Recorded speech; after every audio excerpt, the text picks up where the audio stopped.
Katu katni kenta shwa ba kanyo trap youth council HYC kan pelong ya gajing yalang pajba mentaka singi kanyo terik naiweng arajar psa mot pran shibenta ban dawa nak sarka jela ban pentre kami ke nyotli kimat ai jingmut hakabai khun pershayu drok ki bor pulit kenthai bat sendang kila sertap ya kite ki benta khamtam ki linti ban ya shamot pran hakani ke step lai I bobon ne ki dukan chungi barjela ki bakhai pateng ayodo kila khangi ki dukan jongki kat baki dukan jongki trai muluk kumjo ki be de chan hakilenti ya kejat bat rot surok ki penyat be la kakam klam idon jingkuslai tat hadu kapor shwa ka khadar beje ai kani ge jing setap ki bor pulit kalong khamtam hadien bak HYC kala berngem mentur pajba sha sekretariat lada sarkar kam ai kular daga jing tho ban pentre kam ya ki kendon ai jingmut ban yakun persha udrok ubal yorung hapalat lailang ngot ki kun samla ka jela kani ke jing yalang kan wan longru hadien ke jing ya yalap pajba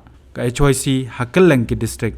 ban pan jing kershan ki pajba akaban penkut no yoniu jingdi penbuai lingba ka drugs elimination and enforcement of dream deed mission ki baderu kimat rekam ke dream project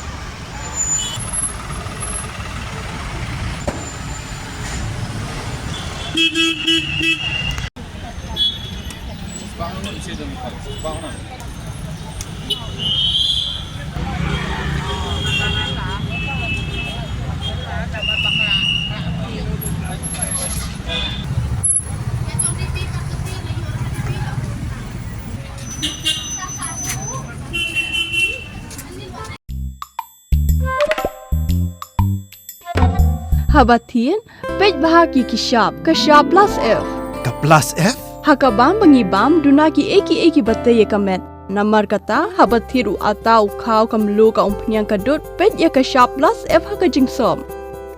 Yaki nutrient kumki vitamin bat ka ayan la ikan diat bat akabatau bha. Kam kata ikadur jengki marbam kajing mat lani karukam shed yaki. Balehi banai kita. Kadon ka we kajing mentoy bakongsan.